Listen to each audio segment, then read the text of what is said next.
సీతారామరాజు జిల్లా మన్యంలో దేవీపట్నం మండలం గానుగుల గొంది గ్రామంలో సిపిఐ ఎమ్మెల్యే లిబరేషన్ నాయకత్వంలో డాక్టర్ కోట్నీస్ ప్రజా వైద్యశాల పేరుతో జరుగుతున్న వైద్య సేవ కార్యక్రమంలో భాగంగా ఆదివారం వైద్య శిబిరం నిర్వహించారు. ఈ శిబిరంలో డాక్టర్ చెరుబిల్లి సత్యనారాయణ పాల్గొని గిరిజనులకు ఆరోగ్య సూత్రాలను వివరించి సుమారు 145 మందికి వైద్య పరీక్షలు నిర్వహించి ఉచితంగా మందులను అందజేశారు.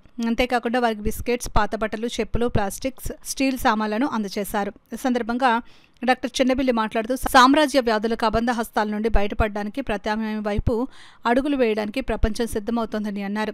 ఈ కార్యక్రమంలో సిపిఐ ఎమ్మెల్యే లిబరేషన్ కాకినాడ జిల్లా కార్యదర్శి ఏనుగుపాటి అర్జునరావు, జన సాంస్కృతిక మండలి జిల్లా అధ్యక్షులు సోమశెట్టి ప్రసాదరావు, కార్యదర్శి ఎండకొండ శామ్యూల్, గిరిజన హక్కుల సాధనా సంఘం రాష్ట్ర కన్వీనర్ బచ్చల విప్లవ్ కుమార్, జైబీమ్ ఆటో యూనియన్ అధ్యక్షులు సిహెచ్ రాంబాబు, జన సాంస్కృతిక మండలి సభ్యులు రాజు, సింహాచలం, విలియం షేక్స్పియర్, అశోక్, రాజ్ కుమార్, స్థానిక కార్యకర్తలు శంకరమ్మ, లక్ష్మి, దమయంతి, రత్నం, వెంకటలక్ష్మి, అన్నవరం తదితరులు పాల్గొన్నారు.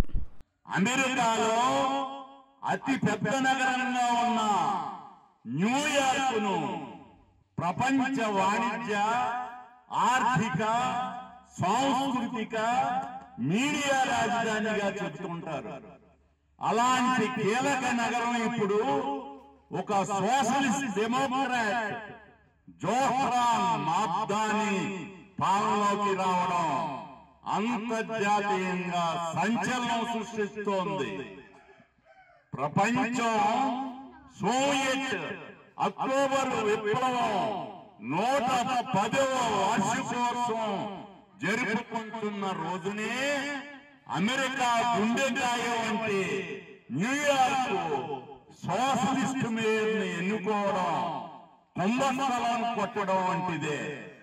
వామపక్షాల మద్దతుతో సోషలిస్ట్ క్యాథరిన్ కొన్నోలి ఐర్లాండ్ అధ్యక్షునిగా ఎన్నిక కావడం కూడా, అధ్యక్షురాలిగా ఎన్నిక కావడం కూడా ఈ పరంపరలోనిదే.